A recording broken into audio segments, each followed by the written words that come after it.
সরীসৃপ আমাদের প্রাণী জগতের মধ্যে ইউনিক বৈশিষ্ট্যের একটি প্রজাতি।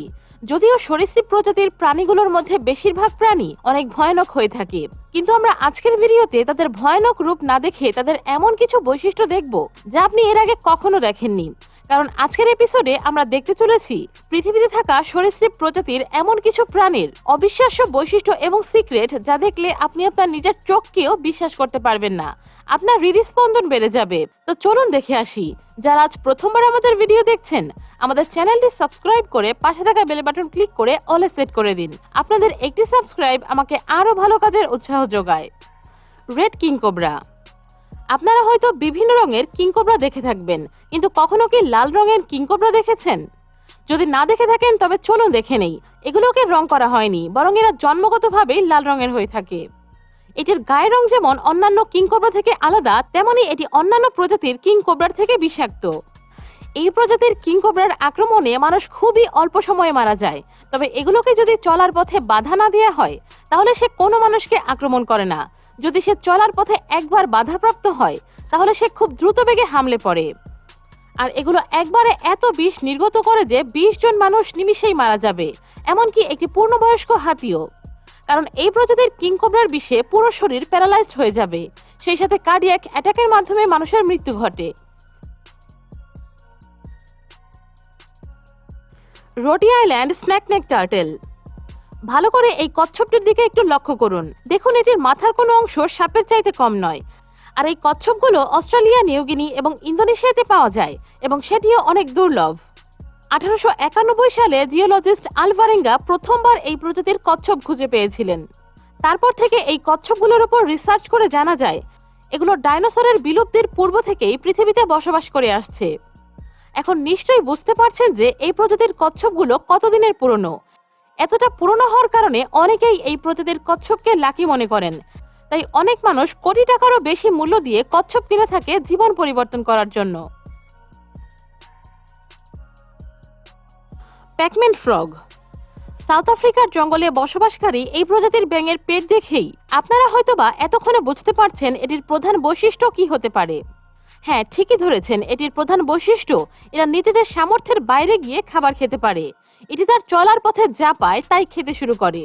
তাই এই প্রজাতির ব্যাঙের সাইজ এমন হয়েছে। এগুলো কখনো পেট খালি রাখে না, সবসময় কিছু না কিছু খেতেই থাকে।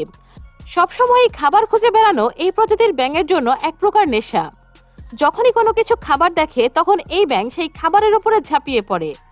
প্রতিনিয়ত এই প্রজাতির ব্যাঙদেরকে শিকার করতে তাদের বিশাল আকারের মুখ ভালোভাবে সাহায্য করে।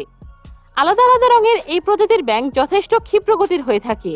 খুব দ্রুতই চলাচল করে এরা শিকার ধরে থাকে।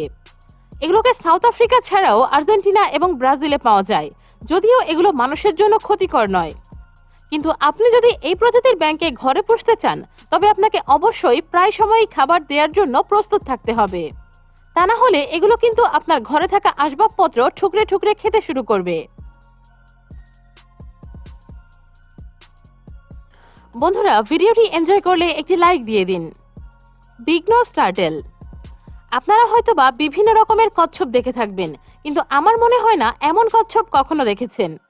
জানলে অবাক হবেন, এই প্রজাতির কচ্ছপ ডাইনোসরের সময়কাল থেকে আজ পর্যন্ত পৃথিবীতে টিকে আছে। আর এগুলোর নাক দেখতে কিছুটা শূকরের মতো, আর তাই এই প্রজাতির কচ্ছপের নাম এমনটা হয়েছে। 2 ফুট দৈর্ঘ্য বিশিষ্ট 50 পাউন্ড ওজনের এই কচ্ছপ প্রায় 40 বছর পর্যন্ত বেঁচে থাকতে পারে, তবে তারা এই সময়টা নির্বিঘ্নেই কাটিয়ে দিতে পারে। যদিও এগুলো কচ্ছপ, কিন্তু এরা বেশ অ্যাগ্রেসিভ হয়ে থাকে। এদের আশেপাশে থাকা শিকারী প্রাণীরা এই প্রজাতির কচ্ছপদেরকে অনেকটাই ভয় পায়। আর তাদের এমন বৈশিষ্ট্যের কারণে ইন্টারন্যাশনাল মার্কেটে এগুলোকে কিনতে অনেক মূল্য দিতে হয়। তবে গভর্নমেন্ট এগুলো বিক্রি নিষিদ্ধ ঘোষণা করেছে, কারণ এগুলো এখন অনেক দুর্বল প্রজাতির কচ্ছপ। Madagascar brown snake. এই প্রজাতির সাপগুলোকে মাদাগাস্কারে পাওয়া যায়। এগুলো সর্বোচ্চ 1 ফুট পর্যন্ত লম্বা হতে পারে, সেই সাথে এগুলো অনেক পাতলাও। এগুলো দেখে যদিও আপনার সাপের বাচ্চা মনে হতে পারে, কিন্তু এগুলো একটি পূর্ণবয়স্ক সাপ। এগুলো মাদাগাস্কার আইল্যান্ড সৃষ্টি হওয়ার পূর্ব থেকেই ছিল, কারণ মাদাগাস্কার প্রথম দিকে দক্ষিণ এশিয়ার অংশ ছিল। কিন্তু বহু বছর আগে ল্যান্ড এরিয়া আলাদা হয়ে যাওয়ার কারণে মাদাগাস্কার ইস্ট আফ্রিকার অংশ হয়ে যায়।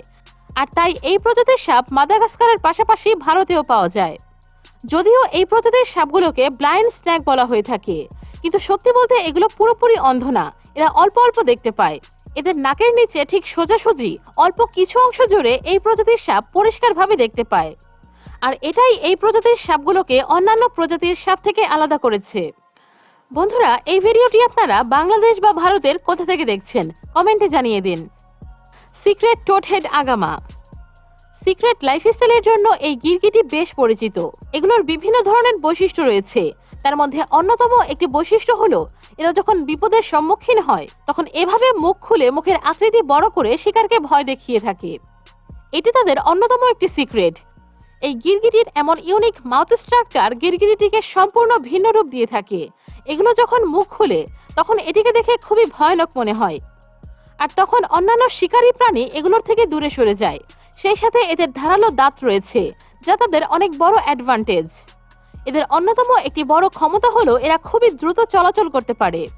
এরা চোখের পলকে এক জায়গা থেকে অন্য জায়গায় চলে যেতে পারে, আবার বালির মধ্যেও লুকিয়ে থাকতে পারে। লেগলেস লাইজার্ড। যখন কোনো রেপটাইলসের পা থাকে না তখন সেগুলোকে সহজেই সাপ বলা যায়, কিন্তু এটিকে দেখে আপনার কি মনে হচ্ছে? ভুল বুঝবেন না, এটি কোনো প্রজাতির সাপ নয়। এগুলো হলো লাইজার্ড, আর এগুলোর অন্যান্য প্রজাতির লাইজার্ডের মতো পা থাকে না। কিন্তু পা না থাকাতে এই প্রজাতির লাইজার্ডের কোনো সমস্যা হয় না। এগুলো যদিও লাইজার্ড, কিন্তু এগুলোর চলাফেরা একেবারেই সাপের মতো। দেখতে অনেকটা সাপের মতোই লম্বা হয়ে থাকে, কিন্তু এগুলো একদমই সাপ নয়, এগুলো হলো লাইজার্ড। তাছাড়া এগুলোর চোখ এবং জিহ্বায় সাপের থেকে অনেক পরিবর্তন লক্ষ্য করা যায়। যদিও এগুলো সাপ না, কিন্তু তারপরেও এগুলো সাপের মতোই কামড়াতে পারে। প্রাণনাশ না ঘটলেও যথেষ্ট যন্ত্রণাদায়ক হয়ে থাকে এই প্রজাতির লাইজার্ডের কামড়। Green blooded skink. সব প্রজাতির প্রাণীর রক্তের রং লাল হতে হবে এমন কোনো কথা নেই, যদিও আমরা এটি মনে করে থাকি। যেমন এই প্রজাতির প্রাণীর শরীরের রক্ত লাল রঙের পরিবর্তে সবুজ রঙের হওয়ার কারণ এরা বেশ কয়েক রকমের খাবার কনজিউম করে নেয়। সেই সাথে এই প্রজাতির প্রাণীর শরীরে বেশ কয়েক ধরনের এলিমেন্ট পাওয়া যায়, যেগুলোর কারণে লাল রঙের পরিবর্তে এদের রক্তের রং সবুজ দেখায়। আর সেসব এলিমেন্টগুলো এই প্রাণীর জন্য বেশ উপকারী। যেমন এই প্রজাতির প্রাণীর শরীরে বায়োপিগমেন্টস অ্যান্টিঅক্সিডেন্টের মতো কাজ করে থাকে, যা এই প্রজাতির প্রাণীগুলোকে বিভিন্ন রোগবালাই থেকে দূরে রাখে। সত্যি বলতে এই প্রযুক্তির রেপটাইলকে তার শরীরের রক্তের রং অন্যান্য প্রজাতির রেপটাইল থেকে আলাদা করেছে। আর্মাডিলো গেল্ড লাইজার্ড। এগুলো দেখে কোনোভাবেই লাইজার্ড মনে হয় না, এগুলো দেখে যেন মনে হয় এক প্রজাতির ড্রাগন। এদের অন্যতম বৈশিষ্ট্য হলো এরা শিকারী প্রাণী থেকে বাঁচার জন্য পুরোপুরিভাবে পেঁচিয়ে লেজ কামড়ে থাকে, আর এটিই তার শিকারীকে কনফিউজ করে দেয়। এগুলোর শারীরিক গঠনের কারণে সাউথ আফ্রিকার মতো অঞ্চলে এগুলোকে দেখা যায়।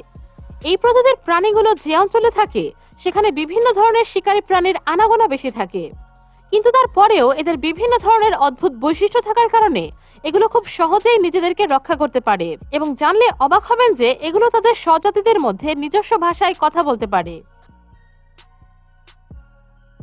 তো বন্ধুরা, আজ এই পর্যন্তই।